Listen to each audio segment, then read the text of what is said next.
আমি জেলে গেলাম কেন? কার জন্য গেলাম? অভিষেক ব্যানার্জি 4 বার ফোন করেছিল ইলেকশনে হারার পর। আলাম চোখে দেখো না কানে দেখো তুমি, আপনি বলেছেন আর সুধরেই রাওগা। নব তৃণমূলের বৈঠকে কেষ্ট তিনি যোগদান করেছেন। মমতার হাত ছেড়ে তিনি ঋত শিবিরে গিয়েছেন। আপনারা জানেন ঋত তৃণমূলের জেলা সভাপতির পদে কেষ্ট। কেউ থাকবে না ওই দলে। অভিষেকের জন্য জেলে যেতে হয়েছিল, অভিষেকের জন্য দলটা শেষ হয়ে গেল এই বলে চড়া সুর অনুব্রত মণ্ডলেরও। শুনুন তার বক্তব্য। দেখুন, ঋতব্রত তৃণমূল, আমিও তৃণমূল। ঋতব্রত তৃণমূল, আমিও তৃণমূল। আপনি কি মমতা বন্দ্যোপাধ্যায়ের সঙ্গে থাকছেন? অনেক দিন ছিলাম, প্রথম থেকেই ছিলাম। এখন তৃণমূলে আছি। মমতা বন্দ্যোপাধ্যায় তৃণমূলে আছে? আমি জেলে গেলাম কেন? কার জন্য গেলাম? অভিষেক ব্যানার্জি। অভিষেক ব্যানার্জির জন্য আপনি জেলে গেলেন বলছেন? আপনার যেহেতু ইটভাটার এই কেসটা হয়েছে তার জন্য কি আপনি হঠাৎ করে মমতা ওসব বাজে কথা বলেন। এটা কি জেগে ঘুমান নাকি? আপনারা জানেন না? আপনাদের ক্ষোভ কি শুধু অভিষেকের বিরুদ্ধে? একটা কথা মমতা বন্দ্যোপাধ্যায় আপনাকে ফোন করছেন। আপনি ছিলেন নাকি কাছে? আপনি মমতা ব্যানার্জির কাছে ছিলেন নাকি তখন ফোন করেছিল? ছিলেন? 4 বার ফোন করেছিল ইলেকশনে হারার পর। আলাম চোখে দেখো না কানে দেখো তুমি, আপনি বলেছেন আর সুধরেই রাওগা। আমি বীরভূমে একটা পাথর আছে জানেন তো? Per day 3.5 কোটি টাকা আমি জমা দিতাম রেভিনিউ। কাকে?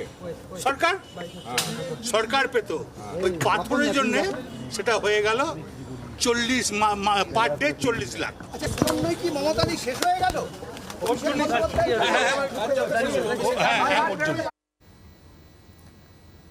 খুব সিমিলার লাগলো না দুটো বক্তব্য? মদন মিত্র তার এবং কেষ্ট দুজনের বক্তব্যের মধ্যে মিল পেলেন? কথা বলি এটা নিয়েই। আমাদের প্রতিনিধি রণয় তিওয়ারি আমাদের সঙ্গে রয়েছেন একেবারে সরাসরি। রণয়, অনুব্রত মণ্ডল তার বক্তব্য, তার বাচনভঙ্গি সেই পুরনো কেষ্টকে মনে করিয়ে দিচ্ছে তো? যেমন আজ পুরনো মদনকেও আমাদের মনে পড়ছিল মদন মিত্রর কথাবার্তাগুলো শুনে।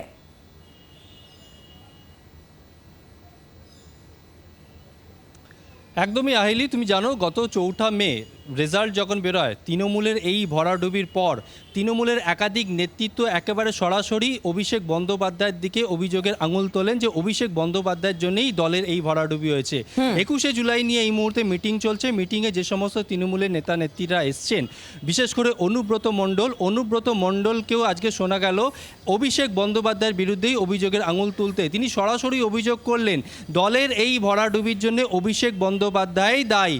আইপ্যাককে নিয়ে আসা হয়েছে, এই আইপ্যাকের কথাও তিনি বললেন। তবে শুধু তাই নয়, অনুব্রত মণ্ডলকে যে জেলে যেতে হয়েছিল, এই জেলে যাওয়ার অন্যতম কাণ্ডারি অভিষেক বন্দ্যোপাধ্যায়, অর্থাৎ অভিষেক বন্দ্যোপাধ্যায়ের জন্যই তাকে জেলে যেতে হয়েছে, এমনও বিস্ফোরক অভিযোগ করেছেন আজকে অনুব্রত মণ্ডল। আমি যদি তোমাকে একটু ছবিটা দেখাই, যেখানে এই মুহূর্তে আমি রয়েছি একেবারে গোলপার্ক চত্বরে, যেখানে 21শে জুলাই নিয়ে মিটিং চলছে।